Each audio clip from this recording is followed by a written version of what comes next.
What if I told you that the goddess of spring also knew the depths of winter because she lived there? Persephone's story is not just a Greek myth.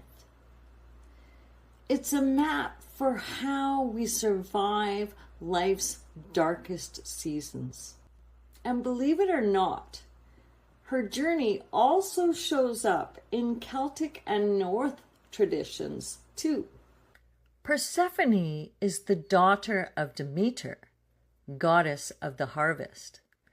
One day, Hades, lord of the underworld, takes her below the earth. Her mother grieves so deeply that the fields wither and the world goes barren. While in the underworld, Persephone eats pomegranate seeds, a sacred act that binds her to that realm for part of the year. When she returns, the world blooms again. Spring returns until it's time for her to descend once more. Now, I'm not Greek. I follow my own Celtic and Norse roots, and I believe in honoring the culture a story comes from. Normally, I wouldn't tell a myth outside of my own traditions, but I'm sharing Persephone's story here because in Wicca and some other paths, there is a belief that all gods are one god and all goddesses' names are one goddess. And in some views, those two are actually one being altogether with a blurred or shifting gender. I wanted to honor these perspectives this once, while also showing how the same themes appear across many cultures, including the Bible. And after this, you'll only hear me tell stories from my own roots. And here's something many people don't realize. All these myths aren't just random tales. They're stories written in the stars. Persephone's descent and return follow the same rhythm as the constellations and the sun's path through the seasons. The Greeks saw her in the planting and harvest cycles, just as my Celtic and Norse ancestors looked to the skies to mark their own seasonal gods and goddesses. Even the Bible has this pattern.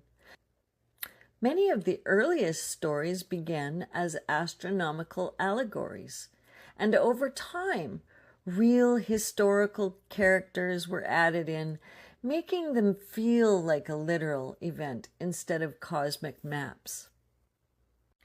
The constellation Virgo is associated with Persephone.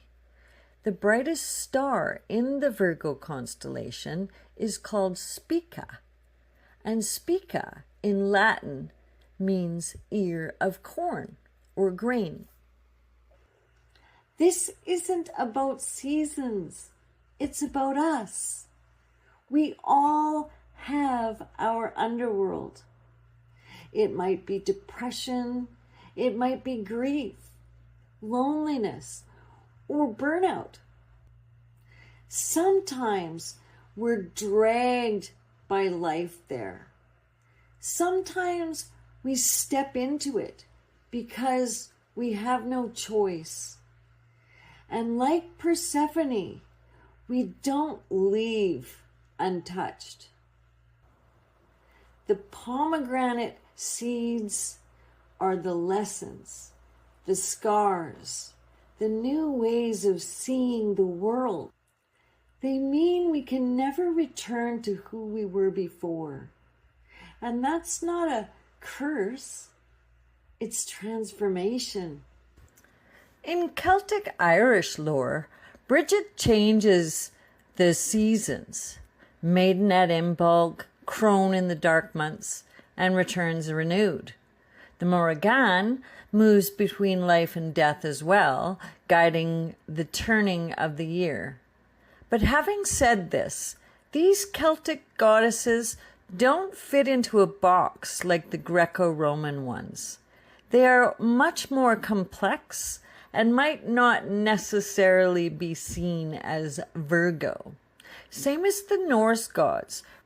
For example, Balder, the shining god, dies and waits in the shadows until he's reborn at Ragnarok, bringing hope back to the world.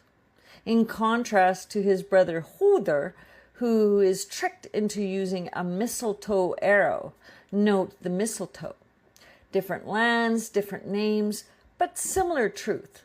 There's a descent into the dark, and there's always return in a lot of myths. The closest Wiccans came is the concept popularized by Janet and Stuart Farrar in the 1970s of the Oak King and the Holly King, which sadly is another one of those things being passed around like it's ancient truth, but it's actually a modern construct introduced from Robert Graves's 1948 book, who thought of the idea of an Oak King and a Holly King as mythical rivals representing the waxing and the waning year. I've had my own share of descents. Times I felt buried in cold and silence, in loss. And like Persephone, I didn't come back empty-handed. I brought back seeds, pieces of wisdom, resilience, and purpose that I could have never have found in the light alone.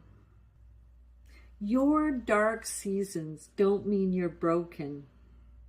They're a part of your cycle, just like winter is a part of the earth. You will return. And when you do, you'll bring back something sacred, a seed to plant in your next season of growth.